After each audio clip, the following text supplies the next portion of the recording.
Bihar live 7 खबर की तह तक।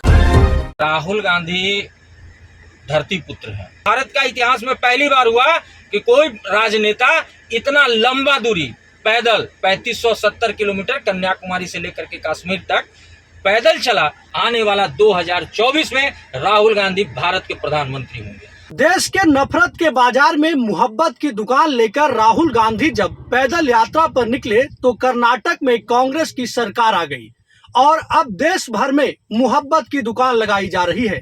ये कांग्रेस कार्यकर्ताओं का कहना है कि देश में नफरत की बाजार अभी है और उसी में हम लोग मोहब्बत की दुकान लगा रहे हैं। बिहार के प्रदेश अध्यक्ष अखिलेश सिंह के नेतृत्व में बिहार के कार्यकर्ता गांव-गांव मोहब्बत की दुकान लेकर पहुंच रहे हैं। हम इसी पर बात करने के लिए अभी मौजूद हैं कांग्रेस नेता अनूप कुमार एवं कांग्रेस नेता अशोक प्रियदर्शी के साथ।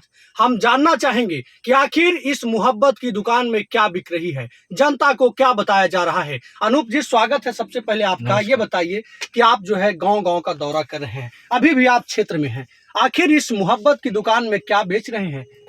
देखिए, एक्चुअली ये है कि अभी के मौजूदा हालात जो देश के अंदर में उत्पन्न हुई है उसमें मोदी सरकार और मोदी सरकार के तमाम मंत्री और उनके एमपी एमएलए विधायक जो भी हैं वो सब लोगों ने एक स्वर में ही सारे जगह पे पूरे हिंदुस्तान के अंदर में माहौल बिगाड़ने का काम किया है, नफरत को बढ़ावा लोग देने का काम किया है। हर आज के डेट में टीवी डिबेट हो या मीडिया हो या सोशल मीडिया हो, कहीं पे भी आप देखें तो सिर्फ हिंदू मुसलमान हिजाब खिजाब ये वो कर करके सिर्फ हमारे और आपके बीच में एक कड़वाहट पैदा की जा रही है, जो कि आने वाले समय में देश के लिए हम सबके लिए बहुत ही खतरनाक साबित होने जा रहा है।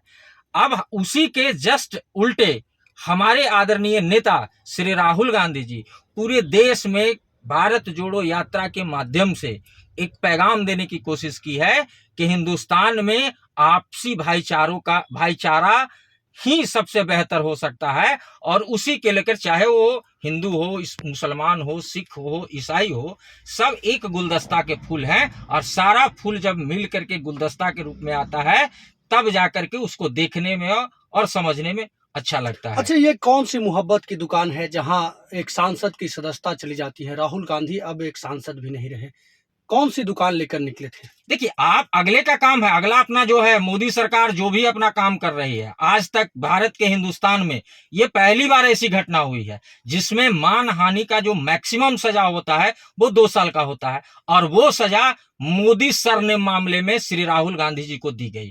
तो मोदी जी सिर्फ राहुल गांधी की सदस्यता डिसॉल्व करने के चक्कर में लगे हुए थे और उसी के सिलसिले में मोदी सर ने मामले में हमारे नेता आदरणीय राहुल गांधी को डिस्क्वालीफाई किया गया है। लेकिन कोई बात नहीं है, आप डिस्क्वालीफाई जो है संसद से कर सकते हैं। हमारे नेता ने कहा कि आपको डिस्क्वालीफाई करना है तो पूरे जीवन भर के लिए हमको विधानसभा और लोकसभा से डिस्क्वालीफाई कर दीजिए, उससे हमको आप नहीं रोक सकते हैं। मेरा जो काम है आम आवाम की चिंता करनी है, गरीब शोषित पीड़ित वंचित दलित सबको एक साथ एक सूत्र में बांध करके भारत का विकास करना है, देश का विकास करना है। तो उस सिलसिले में संसद सदस्यता होना अनिवार्य नहीं है, पहली बात। लेकिन ये मामला अभी न्यायालय में चल रहा है, लोअर कोर्ट से मामला गया हाई कोर्ट में, हाई कोर्ट भी उसको खारिज किया। अब जो है हमारे नेता का मामला सुप्रीम कोर्ट में चलेगा और हम उम्मीद करते हैं, न्यायपालिका पे हम लोग को पूरा भरोसा है कि हमारे नेता को न्याय मिलेगा और राहुल गांधी आने वाले समय में देश के प्रधानमंत्री बनेंगे। क्या लगता है अशोक प्रियदर्शी जी, जो राहुल गांधी की सदस्यता गई है वो मोहब्बत की दुकान का एक असर है? देखिए, एक छोटी सी बात मैं इतिहास के झरोखे में आपको ले चलना चाहूँगा। आपके चैनल के माध्यम से आपको याद होगा 1705 ईस्वी में ईस्ट इंडिया कंपनी की स्थापना हुई थी और ईस्ट इंडिया यहाँ केवल भारत को लूटने खसोटने के ख्याल से व्यवसाय के लिए आया था और किसी तरीके से ब्रिटिश हुकूमत को अपने पक्ष में ले करके और उसके सारे मुलाजिमों को, सारे सिपा सलार को अपना प्रयोग कर रहा था। और ऐसे में अभी यह स्थिति देखी गई कि अंबानी अडानी की सरकार यहाँ जो है just like east India company की तरह देश में काम कर रही है और मोदी वही काम कर रहे हैं जो ब्रितानी हुकूमत किया करती थी। ऐसे में महात्मा गांधी का जन्म होता है, ऐसे में एक आंदोलन होती है, ऐसे में परिस्थिति आती है सामने और तब 1947 का भी युग आता है। राहुल गांधी बहुत जल्द महात्मा गांधी के पद चिन्हों पर चलते हुए देश के इतिहास में वो नाम करने जा रहे हैं जो नफरत के बाजार में मोहब्बत का दुकान खोलने की बात करी गई है।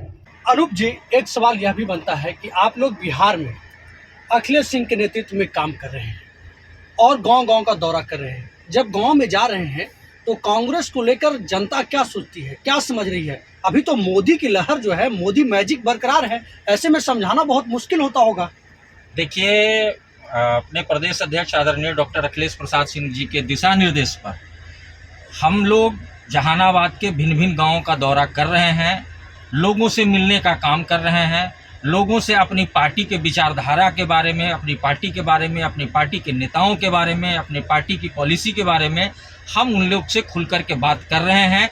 और उन लोग भी जो परेशानी है पार्टी की मजबूती के लिए, वो हमको भी सलाह दे रहे हैं कि हाँ, पार्टी में इस तरह से ऐसे करिए तो हम सब लोग आपके साथ जुड़ेंगे और आने वाले समय में कांग्रेस पार्टी पूरी मजबूती के साथ पूरे बिहार के अंदर खड़ी हो जाएगी। बिहार में अभी कांग्रेस एक छोटी पार्टी के रूप में जानी जाती है। क्या लगता है कि 2024-2025 में कांग्रेस एक बड़ी पार्टी के रूप में उभर सकती है बिहार में? निश्चित, क्योंकि सबसे बड़ी है। रेगुलर हम लोग आपसी बातचीत में करते हैं, हमारे नेता भी कहते हैं कि अगर कांग्रेस पार्टी बिहार के अंदर में कमजोर पड़ी, उसका एक कारण रहा। कारण ये रहा कि कार्यकर्ताओं और नेताओं के बीच में संवादहीनता रही। और संवादहीनता जब बन जाता है, जब हम एक दूसरे से नहीं मिल पाते हैं, वैसी स्थिति में लोग हमारे तरफ से ध्यान को हटा लेते हैं। लेकिन अब उसी कार्य को करना है। हमारे नेता लगातार ये कर रहे हैं कि सारे कांग्रेसी जन गांव की ओर बढ़ें, गांव में जाएं, लोगों से मिले और अपनी पार्टी के विचारधारा को रखें। और वर्तमान जो केंद्र की सरकार है, वो पिछले 9 साल में जिस प्रकार से देश का बुरा हाल कर दिया है, आम लोगों की महंगाई से कमर टूट रही है, युवा लोग बेरोजगार हो रहे हैं, और जो मोदी जी जितने लंबे लंबे वादे किए थे, वो सारे के सारे वादे उनके खोखला साबित हो रहे हैं। इन सारी बातों को जनता के बीच में जा करके हम लोगों को बता रहे हैं और जनता इस बात को समझ रही है। लेकिन जनता कह रही है कि भाजपा के अलावा मेरे पास कोई विकल्प फिलहाल नहीं दिखाई पड़ रहा है, कांग्रेस ही विकल्प है। उन लोग का ये भी कहना है। लेकिन कांग्रेस पार्टी मजबूती के साथ पूरे बिहार के अंदर में काम नहीं कर रही है।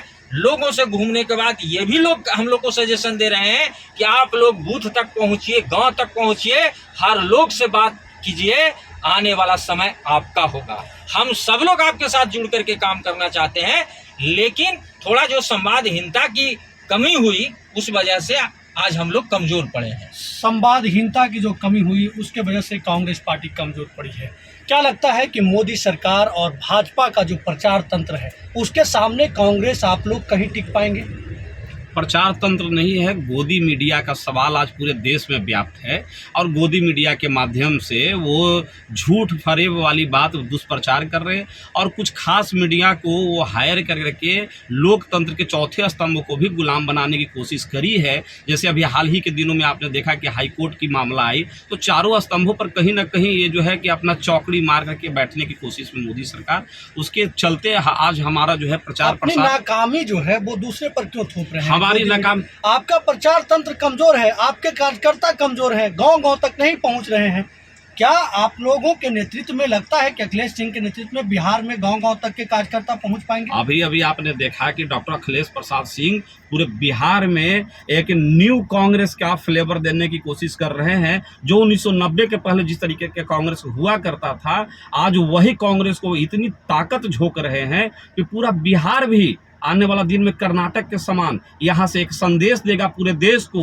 जो महागठबंधन की सरकार 2024 में बनाने में कारगर होगी, वह डॉक्टर अखिलेश प्रसाद सिंह का देन होगा और बिहार की देन होगी। यह आने वाला समय हमारी नाकामी और कामयाबी आप पूरे लोगों को बताएगा। और पूरे कार्यकर्ता हम लोग के साथ, हमारे साथ जनता जुड़ रही है, क्योंकि बेरोजगारी जिस तरीके से बढ़ी है, महंगाई जिस तरीके से बढ़ी है, इतने वर्षों में मोदी सरकार के झूठे वादे और छलावों को उन्होंने देखा है।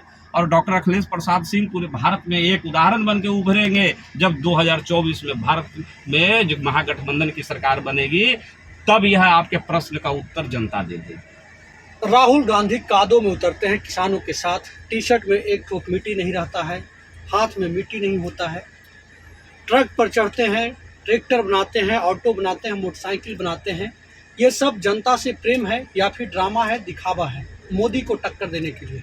देखिए, राहुल गांधी धरती पुत्र हैं, उनके रग में देशभक्ति का खून है और राहुल गांधी जो अभी कर रहे हैं ये जरूरत है, इस देश को जरूरत है कि जब तक हमारे नेता आम कार्यकर्ता, चाहे वो किसान हो, चाहे वो मोटर मैकेनिक हो, चाहे वो ट्रक का ड्राइवर हो, जब तक हम आपसे बात नहीं करेंगे तब आप तक आपकी समस्या को हम कैसे समझ सकते हैं।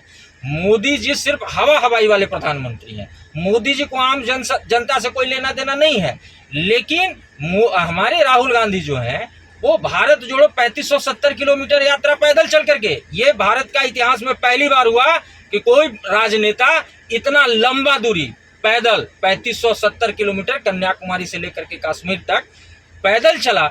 और उस पैदल चलने में जो आम आवाम का सहयोग, प्यार जो राहुल गांधी के लिए जो दिखाई पड़ा, उसको लेकर के राहुल गांधी ने उस मिशन को आगे भी इसी तरह से जारी रखने का काम किया। और इसी क्रम में उन्होंने कल किसान की भी पीड़ा को समझने का काम किया कि किसान धान कैसे रोपते हैं, ट्रैक्टर कैसे चलाता है, कीचड़ कैसे तैयार किया जाता है, ये सारा काम राहुल गांधी एक किसान के रूप में कल कर करके लोगों को दिखाया है। और हम सभी कांग्रेसियों को उनसे सीखने की जरूरत है और हमें भी लगता है कि वो समय आ गया कि सारे कांग्रेसी जन रोड पर गांव-गांव घूमे और अपने राहुल गांधी नेता के संदेश को जन जन तक पहुंचाने का काम करें। तब जाकर के पूरे बिहार में नहीं, पूरे देश में राहुल गांधी मशहूर रहेंगे। मशहूर तो हैं ही, पॉपुलर हैं ही, दिन प्रतिदिन उनकी लोकप्रियता जो है आम जनमानस में भी लोग उनको पसंद कर रहे हैं। उनकी लोकप्रियता जिस प्रकार से निरंतर बढ़ रही है, आने वाला 2024 में राहुल गांधी भारत के प्रधानमंत्री होंगे। अच्छा, आपको लगता है कि राहुल गांधी की लोकप्रियता पैदल यात्रा के बाद बहुत तेजी से बढ़ा है? बिल्कुल बिल्कुल, ये बात है कि और राहुल, आप लोगों का ये उत्साह भी उसी का कहीं आज असर है? राहुल गांधी जी के भारत यात्रा करने से पूरे देश के युवाओं में, किसानों में, तमाम वर्गों में एक उत्साह, एक ऊर्जा जो क्रिएट हुआ है, वह निश्चित तौर पर एक नई भारत की ओर ले चलने का एक सपना राहुल गांधी ने दिखाया है। और यहाँ के आवाम जो है वो सपने के साथ अपनी एक नई जीवन धारा शुरू कर दिया है और बदलाव की प्रक्रिया राहुल गांधी शुरू कर रहे हैं। अनूप कुमार का क्या लक्ष्य है, आगे क्या क्या करेंगे 2024 तक, 2025 तक कांग्रेस के लिए? कांग्रेस के लिए हम लोग तो स्वतः काम करने में लगे हुए हैं। या फिर गिरफ्तारी के डर से कहीं पार्टी बदल लेंगे? नहीं, कोई भी कांग्रेसी गिरफ्तारी के डर से पाला नहीं बदलेगा।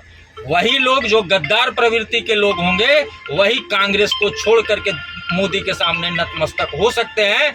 हम लोग को जेल भर दे, बेल कर दे, कहीं डाल दे, उससे कोई फर्क नहीं पड़ता है, उससे कुछ होने वाला नहीं है। हम लोग पार्टी के अंदर रहेंगे और निरंतर पार्टी की मजबूती के लिए अपने प्रदेश अध्यक्ष के दिशा निर्देश पर, अपने राष्ट्रीय अध्यक्ष के दिशा निर्देश पर, अपने आदरणीय नेता राहुल गांधी के दिशा निर्देश पर हम लोग चलने का काम करेंगे और पार्टी को हर हाल में पूरे बिहार के अंदर, पूरे देश के अंदर मजबूत करने का काम करेंगे। तो ये हमारे साथ कांग्रेस नेता अनूप कुमार और अशोक प्रियदर्शी थे। इन लोगों का एक ही मिशन है कि गांव-गांव घूमकर कांग्रेस की लक्ष्य को बताएं और राहुल गांधी को मजबूत करें। अखिलेश सिंह के नेतृत्व में बिहार में यह कार्यक्रम चलाई जा रही है और इस कार्यक्रम का नाम दिया गया है नफरत के बाजार में मुहब्बत का दुकान है। बहरहाल देखना होगा कि आने वाले दिनों में कांग्रेस पार्टी के लिए बिहार के लोग क्या सोचते हैं और आने वाले चुनाव में इसका क्या परिणाम देखने को मिलता है। आप सभी दर्शकों का बहुत बहुत धन्यवाद। नमस्कार।